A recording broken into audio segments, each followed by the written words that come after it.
July 20th, 2024. Well, we got the Republican convention wrapped up successfully, and in spite of the air wound, former president and now candidate nominee Trump has made his acceptance speech, and we have a vice presidential candidate in J.D. Vance. So that'll be a pretty strong ticket there to run, I think, and we're all moving ahead on the campaign now. Meanwhile, on the Democrat side, it looks like there's a major battle going on between the people that want to keep Biden as the nominee, which seems, and the people who want to get rid of him. And at this time, again, I'm not sure. It's a little bit too close to call. I'm not going to call him out yet.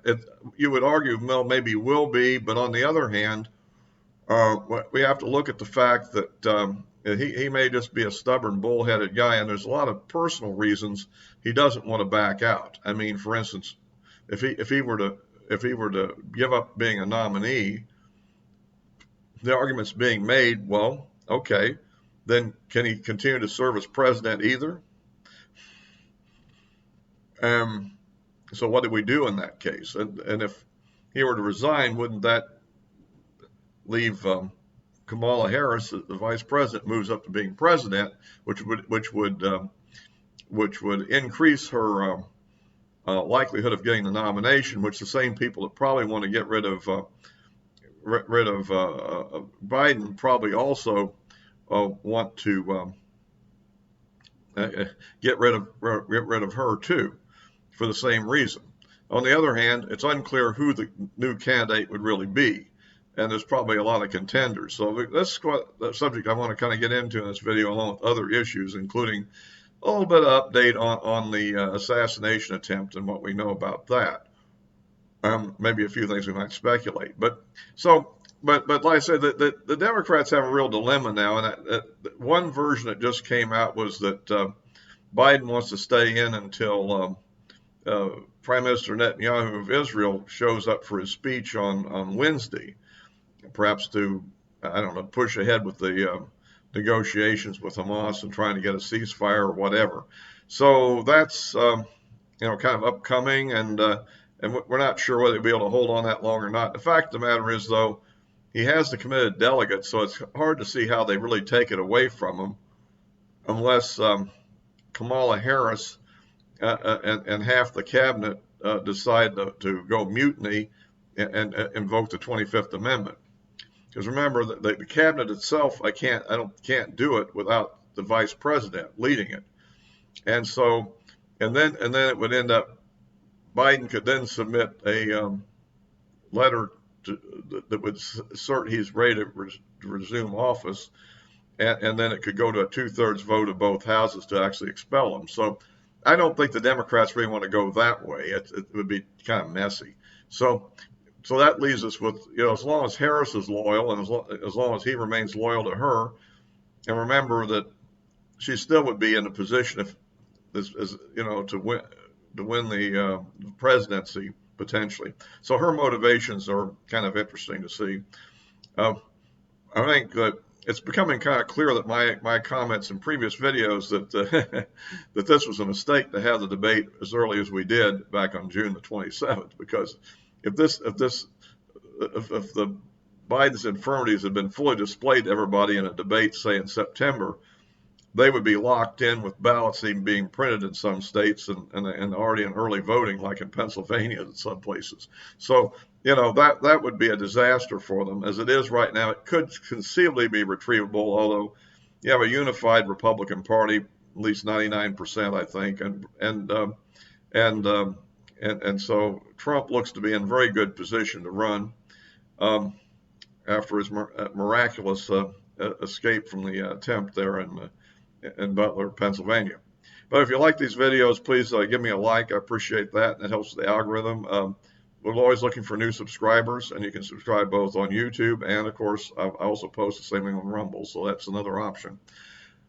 So anyhow, that seems to be the issue now. And So it looks like now Vance is an interesting case because uh, there is always the issue they keep raising that he had said some negative things about Trump in the past.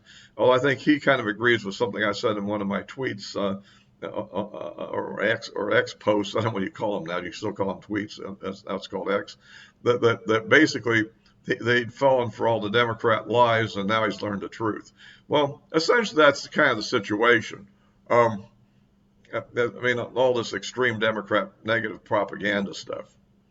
Um, but I think that, well, as I see it, what Trump is really doing there is he wants an apprentice, basically. He didn't want an independent type vice president who might have a different doctrine. He wants somebody that he can kind of mold to be a successor, I think, to run in 2028, which of course does pose a challenge to other contenders such as Nikki Haley and Ron DeSantis. I mean, because the incumbent vice president in this case might be in a pretty strong position. One interesting issue there is he seems to be opposed to this whole effort we have going on in Ukraine and the Ukraine aid. Of course, extracting ourselves from that may be a little bit more complicated than people think, but I don't want to get into detail on that. I'll address that in a different video. But that'll be something the Democrats will try to think. However, people generally vote for the top of the ticket, not for the vice president. So I don't think that's a issue. Meanwhile, on the Democrat side, they do have an issue, and that is if they actually do get Biden to agree to drop out of the race, does he also then resign from the presidency? And also, how do you pick the successor? Because they're talking about this mini primary, but what would that be? Who would vote in the mini primary? It still looks like basically the Biden delegates, if freed, would then be free to support whoever they want to. And this may be a diverse mixture. It's possible Biden would decide to anoint somebody as his successor. In that case, maybe it would be Kamala, or maybe he would have somebody else in mind. I don't know who that would be. I guess it might be the person who would agree to pardon Hunter when the time comes, because Hunter has another trial coming up, So that's an issue. Of course, if Trump wins the election, that's all kind of off. And so we'll have to see how that goes out. And this idea of they're talking about a mini primary. I don't know what that would be. It just seems like that's not a good idea. At any rate, the key thing is, from our point of view, on the Trump team, which I'm on the Trump team, and I'm supportive, that essentially we would like to keep Biden either as the nominee, or failing that, at least to drag this thing out as long as possible and turn it more and more into a backroom deal among the Democrats and anything that's out front. Because we want to do as much as we can to damage their chances of winning, and therefore enhance our chances of winning. And particularly, maybe not just barely winning, but winning by a good enough margin that we could pull in maybe a Senate or two race that otherwise we might not win. And that would be very useful if we could do that. So anyhow, but that's up in the air, and we'll have to see, how that goes. Now I turn to another issue, going back to the assassination attempt. Some new information came out, and we still haven't been able to figure out a formal motive of this shooter. What's his deal anyhow? Apparently, he hasn't left behind a manifesto, as far as we know, or anything like that. And apparently, he has. It's been revealed by a briefing that was given to some senators, as I understand, that the other day, that he actually had 3 encrypted foreign accounts. I don't know what we're talking about, things like Telegram and stuff like. I don't know what this is exactly, but it raises a possibility that goes in more in the conspiratorial line of thinking. Because, I mean, early on, as I kind of rejected that, saying, well, how would potential conspirators actually influence him. I mean, he lives at home. I mean, even Lee Harvey Oswald was out in the world in the Marine Corps and defecting to Russia and hanging around with various groups that had various motivations, anti-Castro motivations, while he pretended to be pro-Castro. A very complex situation. Here you have some guy who just works in a nursing home or skilled nurse, right? So I'm like, okay, lives at home and works at a skilled nursing facility as a dietary assistant or something. So how does any kind of adverse group actually recruit this guy in that environment? Well, what about online through encrypted accounts and stuff? Could this guy have been potentially recruited by some nefarious organization? And I bounce that off about another thing that I think that Trump needs to be very concerned about his security. And the reason is this. The basic tactic the deep state was using against him was basically lawfare. The idea to charge him with a variety of criminal offenses and try to mess him up legally so he would have to drop out of the race or whatever, or might even go to jail. But what's occurred is the lawfare has kind of collapsed. I mean, for one thing, the judge in the documents case, which is probably the most dangerous case he faced, actually,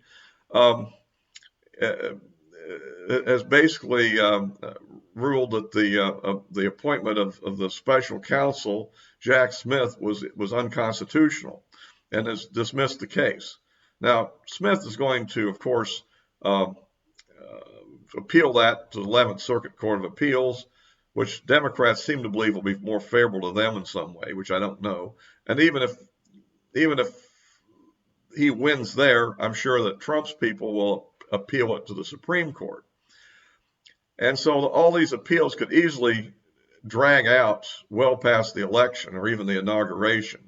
And particularly, the Supreme Court would only have to have 4 members to agree to take the case, even if they ruled ultimately in the other direction. It still might be that long before anything would be resolved.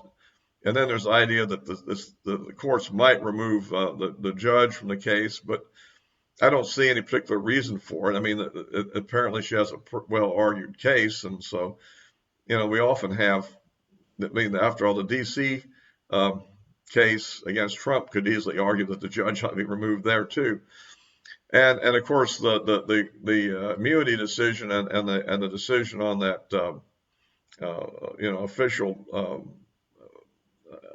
what do you call it? Basically, what's called the Enron law or whatever. They pretty much shot at least 2 of the major charges they're down completely in that case, and that's going to take some time to rework that. And of course, the lady down in Georgia, apparently her case to see whether or not she stays on the trial or not has been postponed after the election. So basically, the lawfare has collapsed. And of course, what that might mean is then, well, what next? Well, if the actors in this are only, the Biden team, maybe not much else. But if we're dealing with deep state, and we've run into a lot of deep state in the anti-Trump movement within the government, as you well know, and of course, there you go from lawfare to what they might call in their parlance kinetic. And so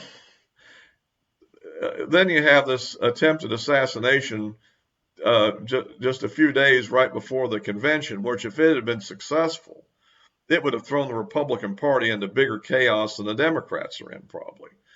And of course, who would then become the successor? Fortunately, of course, it was a complete failure, and Trump's reaction and his iconic photograph of his fist in the air with a flag above him and blood streaming down his face, of defiance, I mean, and the fact that he was not seriously injured, destroyed that whole thing. But the other side, you could see why that could be an opportune moment. The question is, could this young 20-year-old possibly be the instrument they'd use? Well, if he was recruited online by nefarious forces overseas, at least allegedly nefarious, But remember, these nefarious forces overseas might not be as foreign as you think they are. Remember, in many of the cases involving that set up Trump involved foreign actors who were really working for our intelligence. So, what if he'd been promised a lot of money to do this thing by somebody? And the beauty of that plot would be, from their point of view, would be as soon as he got through shooting his rounds, the Secret Service sniper would take him out. He'd be a dead man almost instantly and never could tell a tale. And if they can't get into these accounts and prove what the arrangements were, or if they look like they're from Iran, or if they're from Hamas, or etc., somebody else gets blamed for the whole thing, and the real perpetrators might go away scot-free. So this is just this is an idea that I don't really believe yet. It's just it's a possibility that occurs to me. And so I would say that definitely Trump needs to focus very much on getting the best security around him he can, and I guess continue to put pressure on the Secret Service to provide the best agents that they have, and adequate control, and probably avoid venues, where things like what happened on July the 13th wouldn't be very possible. Because I am very suspicious. I know that Dan Bongino and his show has been this way for some time. And so anyway, just a thought. I'm probably just a nutty kid that's mentally off, and like some people said, maybe on antidepressants, which seems to kind of affect deranged minds to make them more deranged, and that may be all this is. However, one thing, apparently he did post his debut was going to be on July the 13th. Well, his closing act was a few seconds later. He won't be doing it again, but we don't know what else is out there. And so, but that's a real risk. I think we need to have the best security to protect, obviously. At any rate, like I said, I'm not really prepared to totally go this way. I think more than likely it was just a nut. But I don't know. I mean, you realize that you have a lot of people that are very afraid right now. 51 former intelligence officers and intelligence officers signed this thing saying the laptop was a Russian disinformation when in fact it was very well known that it was authentic. The FBI had it, and they said nothing. There's got to be a lot of nervous people and maybe dangerous people. So at any rate, let's hope for the best here. I just thought I'd mention it. I feel a little bit adverse to mentioning it even, but the thought has crossed my mind. Probably it's not. At any rate, I'll be wrapping this up for now. And of course, we'll have to see how the Biden drama plays out. I sure hope the guy holds in there for a little bit longer. If he doesn't just hold in there all the way. Because like I said, I don't see. Yes, the money is dried up for now, but they still have the money, and it could undry very quickly if he actually gets the nomination. What else can they do? I mean, if they're really leftists, they got to stay in the game. Now, the other thing is there is another group of people to be donating to Biden or to Trump both, and that's just people that want to curry favor but aren't really ideological, and those people may drop away. Because if they don't think he's going to win, then there's no favor to buy, right? But anyway, so we'll have to wait and see how that one plays out as well. So I'll be wrapping this up for now, all for now until next time. And by the way, you can, as always, I post this on YouTube and Rumble, and the addresses of my social media accounts are in the description below.